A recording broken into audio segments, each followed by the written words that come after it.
महाराजगंज की इस पवित्र धरती पर आप सभी को संबोधित करने से पहले मंच पर कुछ समय पहले तक आसीन परम आदरणीय श्री पंकज वर्मा सर, परम आदरणीय श्री राजवीर सर और परम आदरणीय रिंकू भैया को प्रणाम करते हुए और मंच पर आसीन सभी प्रबुद्धजन और आप सभी प्रतियोगी परीक्षाओं के अभ्यर्थी, आप सभी को मेरा नमस्कार।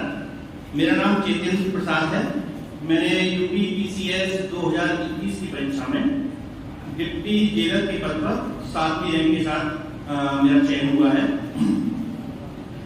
आज अपने संबोधन में मैं अपनी जो इस यात्रा की शुरुआत कैसे हुई सर्वप्रथम उसका उल्लेख करना चाहूंगा।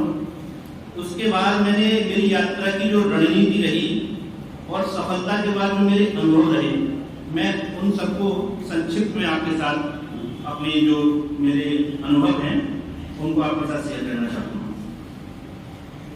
मेरी कहानी भी जैसे डीएसपी साहब मोहन कपूर जी हैं उनसे भी कुछ मिलती जुलती है। उनका परिवार एक मजदूर परिवार रहा, तो मेरा परिवार एक छोटा कृषक परिवार रहा। मेरे पिता के पास बहुत छोटी जमीन है और इतने संसाधन नहीं थे कि वो मुझे सिविल सेवा की तैयारी के लिए किसी बड़े शहर में जैसे दिल्ली, इलाहाबाद या किसी बड़े संस्थान में जाके तैयारी करा सके। मेरी आरंभ से इच्छा थी, मेरी जो ग्रेजुएशन हुई थी 2014 में हुई थी।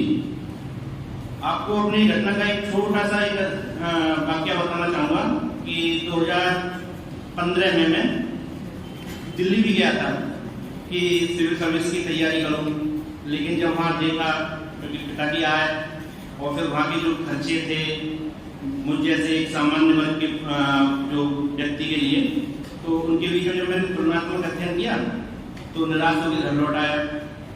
सोचा कि ये जो तैयारी है कलेक्टर, डीएम को कलेक्टर बोलते हैं, कि कलेक्टर साहब और डिप्टी कलेक्टर साहब ये हमारे बस का रोल नहीं है। ये ज़्यादातर जो संसाधन संपन्न लोग हैं या जिनको कहेंगे कुलीन परिवार के लोग या जो इंग्लिश मीडियम में पढ़ते हैं, क्योंकि मेरा परीक्षा का माध्यम हिंदी रहा है और मैंने जो पीसीएस की परीक्षा में उत्तीर्ण की है वो भी हिंदी में ही है। तो मुझे लगा कि ये जो परीक्षाएं हैं या जो पद हैं ये कुलीन वर्ग के लोगों के लिए है, तो मैं वहाँ से वापस आ गया। अरे पारिवारिक स्थिति भी थोड़ी सी कठिन थी, तो परिवार का दबाव भी था कि भाई कुछ कमाओ, कुछ करो। ग्रेजुएशन में किया था बीएससी। अच्छा, जो प्राइवेट जॉब होते हैं उनमें भी टेक्निकल सब्जेक्ट चाहिए, तो लगा कि चलो ये काम करते हैं। पापा के साथ जो भी थोड़ी बहुत जमीन है उसमें हाथ बढ़ाते हैं, तो लग गया। ये मेरा सौभाग्य रहा। तो कुछ समय बाद अलीगढ़ में कोल तहसील में आदरणीय सर का आगमन हुआ। तो एक मित्र हैं हमारे पड़ोस में, वो वहाँ जाते थे तैयारी के लिए। उनके मुंह से सुना कि साहब ऐसे ऐसे एसडीएम साहब हैं और वो पढ़ाते हैं बच्चों को। पहले से सुना कि वो भी फीस लेते हैं क्योंकि अक्सर कोचिंग में फीस ही लेते हैं। तो उसने कहा नहीं, फीस नहीं लेते, जो संसाधनहीन बच्चे हैं और जो आगे बढ़ना चाहते हैं उनको सपोर्ट करते हैं। तो बड़ा अच्छा लगा, सर के पास आया। अच्छा, जब भी आप सफल होना चाहते हैं तो उस सफलता में दो चीजें मैटर करती हैं। एक तो ईश्वर का और माता पिता का आशीर्वाद, दूसरा उसके बाद आपके मार्गदर्शक के रूप में एक द्रोणाचार्य या कहें जामवंत का होना। द्रोणाचार्य और क्या नहीं हो कि अर्जुन को शिक्षा दी थी, अर्जुन को इतना बड़ा धनुर्धर बनाया था, वो द्रोणाचार्य जी ने बनाया था। जामवंत में इसलिए कह रहा हूँ क्योंकि बच्चे में कभी कभी क्षमताएं होती है, लोग वो पहचान नहीं पाता या डरता है संसाधनों के कारण या अपनी परीक्षा के कारण। ये जैसे मेरे मोहन भाई की तरह ही मेरे भी इंटरमीडिएट और ग्रेजुएशन 50% के करीब मार्क्स रहे। तो आदरणीय सर ने जैसे जामवंत जी ने हनुमान जी को प्रेरित किया, हनुमान जी अपनी क्षमता को नहीं पहचान पा रहे थे, इतना बड़ा समुद्र फलांग के लंका जाना। तो उसी तरह जब सर के पास आया तो सर को मैंने अपनी पूरी स्थिति बताई कि सर इतने मेरा पढ़ाई का गैप हो चुका है और मुझे नहीं लगता कि मैं कर पाऊंगा, लेकिन मैं आपके पास आया हूँ, बनना चाहता हूँ। तो सर ने मुझे प्रेरित किया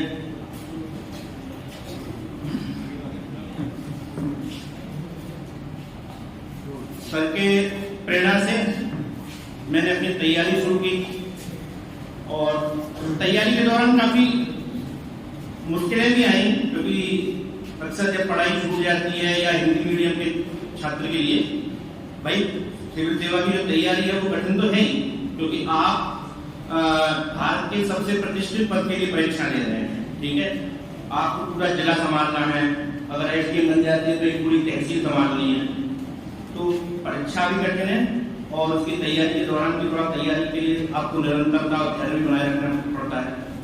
लेकिन जैसे प्रसाद ने कहा भी है कि वो पथ क्या परीक्षा क्या जिस पद पर पहले स्कूल ना हो, नाविक की धैर्य कुशलता क्या जब धाराएं भूल ना हो।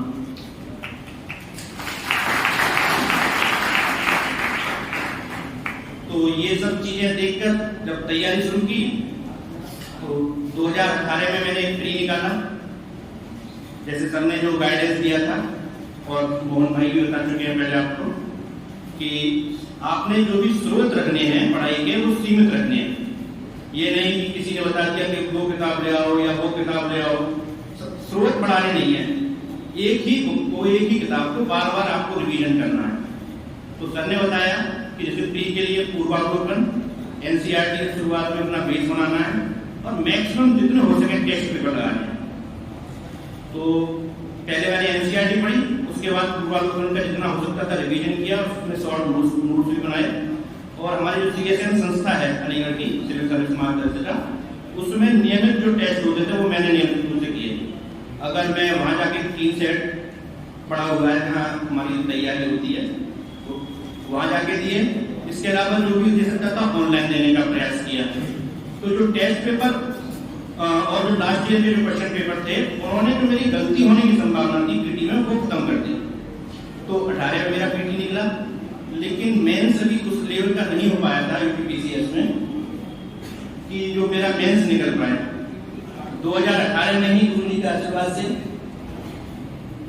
मैंने बीपीएससी, आरएएस, यूपीएससी जिसको हम लोग आईएएस बोलते हैं उसका भी मैंने मेंस दिया, लेकिन मेंस नहीं निकल पाया।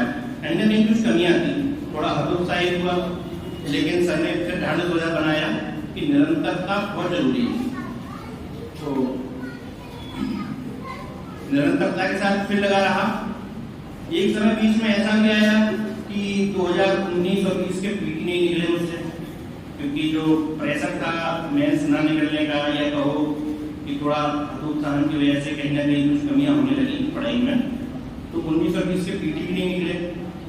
तब आदरणीय राजवी सर, क्योंकि उनका सर का ट्रांसफर हो चुका था वहां से अलीगढ़ से, तो आदरणीय राजवी सर ने मुझे बुलाया और बताया कि भाई जो कमियां हैं, आपकी कमियां हो रही हैं कि आप टेस्ट पेपर कम देने लगे हो और क्लास में नियमित रूप से नहीं आ रहे हो। तो उस चीज़ को कमियों को पहचान कर फिर से टेस्ट पेपर वगैरह देना शुरू किया और रिवीजन पर ध्यान दिया। तो 21 में पीटी निकला।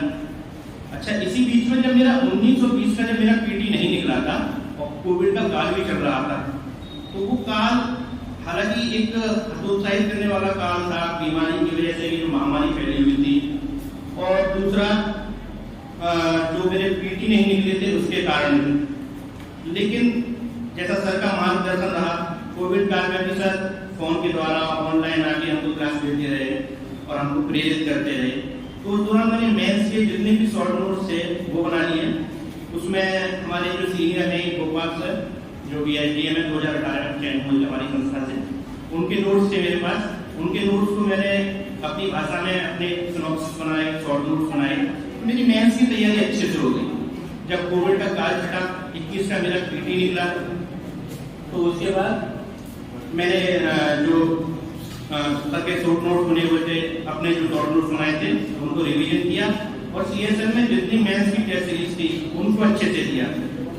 तो आज आपके सामने मैं एक डिप्टी के रूप में एक स्थान पा चुका हूँ और ये मुझे सौभाग्य प्राप्त हुआ है कि मैं आप सबको संबोधित कर रहा हूँ इस टेस्ट से। तो एक आप लोगों के लिए मेरा एक संदेश यही है कि सर्वप्रथम तो निरंतरता बनाए रखें, ठीक है, धैर्य न खोएं। जैसा कि मेरा ये चौथा प्रयास था, विपरीत परिस्थितियां आई, पीटी नहीं निकले, मेंस नहीं निकले, लेकिन मैं लगा रहा। दूसरा, जो भी आपके आदर्श हैं या जो भी आपके शिक्षक हैं उन पर भरोसा बनाए रखिए। और अपने जो सेल्फ स्टडी है उस पर विशेष रूप से ध्यान दीजिए, तो सफलता निश्चय ही आपको प्राप्त होगी, इस बात का विश्वास रखें। अपने वाणी को जी का थोड़ा सा विराम देना चाहूंगा। बहुत अच्छा लगा कि आप लोगों को संबोधित किया। Thank you.